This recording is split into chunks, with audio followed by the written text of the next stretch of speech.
تین آیتیں سورہ احزاب کی یوں سمجھیے کہ نچوڑ ہے اس مسئلے میں. یا نساء النبی لستن کاحد من النساء، اے نبی کی بیویوں تم عام عورتوں کے مانند نہیں ہو. تو کیا وہ عورتیں نہیں تھیں؟ عورتیں تو تھیں. کیا ان کے احساسات عورتوں والے نہیں تھے؟ وہ تو تھے. کیا بات ہے؟ تم نبی کی بیویاں ہو، تمہیں اسوہ بننا ہے. ان اتقیتن فلا تخضعن بالقول، اگر تمہیں واقعی اللہ کا تقوی اور خوف ہے تو کسی اجنبی سے اگر بات کرنے کی ضرورت پیش آ جائے تو اپنی آواز میں لوچ مت پیدا کرو. فیطمع الذی فی قلبہ مرض، کہ جس شخص کے دل میں کوئی روگ ہے، گندگی ہے، وہ کوئی آس لگا بیٹھے کہ یہ جو مجھ سے گفتگو کر رہی ہیں، جس انداز میں کر رہی ہیں، جس لگاوٹ کے ساتھ کر رہی ہیں، تو کوئی نہ کوئی موقع ہے میرے لیے. انا للہ و انا الیہ راجعون. کڑک آواز میں بات کرو. وقلن قولا معروفا، اور معروف بات کہو صرف، اس سے آگے بڑھنے کی کوئی ضرورت نہیں. وقرن فی بیوتکن ولا تبرجن تبرج الجاہلیۃ الاولی، اور قرار پکڑو اپنے گھروں میں، وقار کے ساتھ رہو اپنے گھروں میں. تمہاری اصل جگہ گھر ہے، باہر نکلنا تمہارا کام نہیں ہے. ہاں ضرورت ہو سکتی ہے، اس کا بعد میں ذکر آ جائے گا، لیکن فلسفہ کیا ہے؟ عورت کی اصل جگہ اس کا گھر ہے. جو ڈیوٹیز کی تقسیم کر دی گئی ہے اللہ کی طرف سے، اس میں عورت کا اصل مقام اس کا گھر ہے. میں حدیث سنا چکا ہوں کہ جب گھر سے عورت نکلتی ہے تو شیطان تاکتا ہے اس کو، اور پھر ظاہر بات ہے کہ اس سے جو فتنے پیدا ہوتے ہیں وہ سب شیطان کے ذریعے سے ہوتے ہیں. وَلَا تَبَرَّجْنَ تَبَرُّجَ الْجَاهِلِيَّةِ الْأُولَىٰ، اور جو جاہلیت تھی، اسلام کے آنے سے پہلے کا جو دور تھا، اس میں جس طرح تم بند سمر کر اور لوگوں کی نگاہوں میں آنے کے لیے نکلتی تھی، اب وہ طریقہ اختیار نہ کرو. دیکھیے یہ بھی ایک بڑا نفسیاتی نکتہ ہے. مرد کے اندر قوت ہے، وہ اپنی قوت کا ظہور چاہتا ہے. کبھی جی چاہتا ہے دیوار کو کندھا دے مارے، راستہ چلتے کسی کو لگا کندھا. قوت ظہور چاہتی ہے. عورت کے پاس سب سے بڑا سرمایہ اس کا نسوانی حسن ہے. جسمانی طاقت تو نہیں ہے نا، اس کے اندر ایک ارج ہے کہ اپنے آپ کو ظاہر کرے. اس کا نام تبرج. بروج کہتے تھے ان برجیوں کو کہ جو فصیلوں کے اوپر ہوتی تھی. اور ظاہر بات ہے دور سے مسافر آ رہا تو پہلے تو برجی نظر آتی تھی نا. تو نگاہوں میں آنا، نگاہوں میں کھبنا، یہ تبرج ہے. تو تم جس طرح پہلے بناؤ سنگھار کر کے نکلا کرتی تھی، اور تبرج الجاہلیہ اب وہ چھوڑ دو. وَأَقِمْنَ الصَّلَاةَ وَآتِينَ الزَّكَاةَ، اور نماز قائم رکھو، زکات ادا کرو. وَأَطِعْنَ اللَّهَ وَرَسُولَهُ، اور اللہ اور اس کے رسول کی اطاعت پر کاربند رہو. اب آئے الفاظ جو اہم ترین ہیں. انما یرید اللہ لیذھب عنکم الرجس اہل البیت ویطہرکم تطہیرا.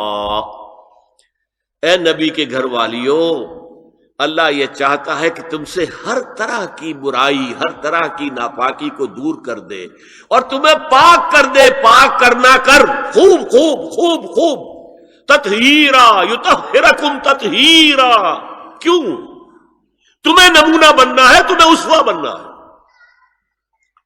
یہ الفاظ اصل میں آئے ہیں قرآن مجید میں ازواج مطہرات کے بارے میں. سارا جملہ چل رہا ہے یا نساء نبی سے. ہمارے کچھ دوستوں نے اسو کہا ہے کہ اہل بیت سے مراد حضرت علی، حضرت فاطمہ، حضرات حسنین ہیں. وہ بھی حضور نے فرمایا. میں نے ایک ٹی وی مذاکرے کے اندر بھی جب کچھ حضرات یہ کہہ رہے تھے کہ اہل بیت تو اصل میں وہ ہیں، میں نے کہا نہیں، اصل میں بیویاں ہیں لیکن وہ بھی اہل بیت ہیں. حضور نے ایک چادر میں جب سمیٹا سب کو، تو یہ بھی اللہم ہؤلاء اہل بیت، یہ بھی میرے اہل بیت ہیں. سلمان منا اہل البیت، سلمان بھی ہمارے اہل بیت میں سے، جو جتنا قریب ہوا. لیکن قرآن میں یہ لفظ آتا ہے صرف بیویوں کے لیے، ازواج کے لیے. یا ایھا الذین آمنوا لا تدخلوا بیوت النبی حتی یؤذن لکم. اہل ایمان، نبی کے گھروں میں داخل نہ ہوا کرو جب تک کہ اذن نہ دیا جائے. اور اس کے بعد فرمایا وَإِذَا سَأَلْتُمُوهُنَّ مَتَاعًا فَاسْأَلُوهُنَّ مِنْ وَرَاءِ حِجَابٍ. اور دیکھو اگر نبی کی بیویوں سے کوئی چیز مانگنی ہو تو پردے کی اوٹ سے مانگو. یہ حجاب کا لفظ آیا ہے جس کو کہا جاتا ہے کہ حجاب کا کوئی حکم قرآن میں ہے ہی نہیں. پہلے وہاں کے گھر کھلے ہوتے تھے, دروازوں پر کوئی پردہ وردہ نہیں ہوتا تھا, اور گھر کوئی کنالوں کے اور ایکڑوں کے تو نہیں ہوتے تھے, چھوٹے چھوٹے گھر. لیکن یہاں پر فرما دیا گیا پردے اس کے بعد سے جب سے یہ آیت اتری گھروں کے اوپر پردے ڈال دیے گئے. اب ظاہر بات ہے کہ اس میں چہرے کا پردہ ہی ہوا نا, چہرے کا پردہ ہے حجاب.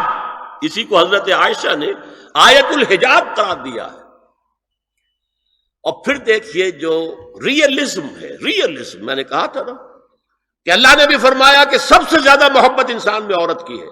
حب زین للناس حب الشہوات من النساء, اور پھر اس کے بعد لمبی فہرست. حضور نے فرمایا حبب الی النساء والطیب. یہاں بھی فرمایا گیا ذالکم اطہر لقلوبکم وقلوبہن,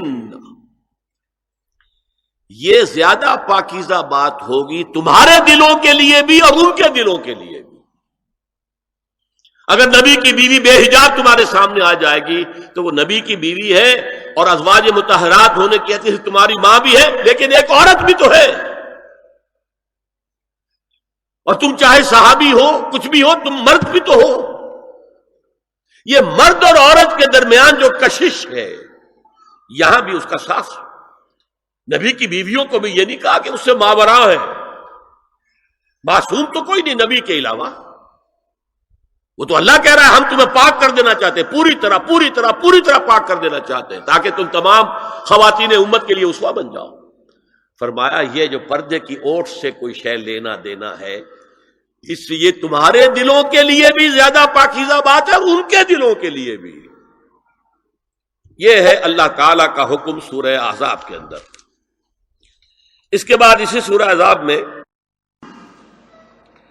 اس سے جو مستثنا ہے گھروں میں اذن لیے بغیر بھی داخل ہو سکے, جن کے سامنے ازواج مطہرات اپنے کھلے چہرے کے ساتھ آ سکتی تھی, ان کی ایک فہرست دی گئی. یہ مختصر فہرست ہے.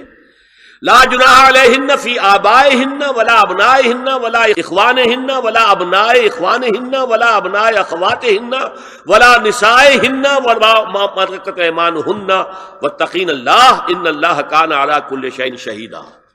کوئی حرج نہیں ہے ازواج مطہرات پر ان کے باپوں کے سلسلے میں. ابو بکر آئے تو جائیں سیدھے حضرت عائشہ کے حجرے میں, کون روکے گا. اور بیٹوں کے اور ان کے بھائیوں کے اور ان کے بیٹوں کے بھائی بھتیجے اور ان کی بہنوں کے بیٹے یعنی بھانجے.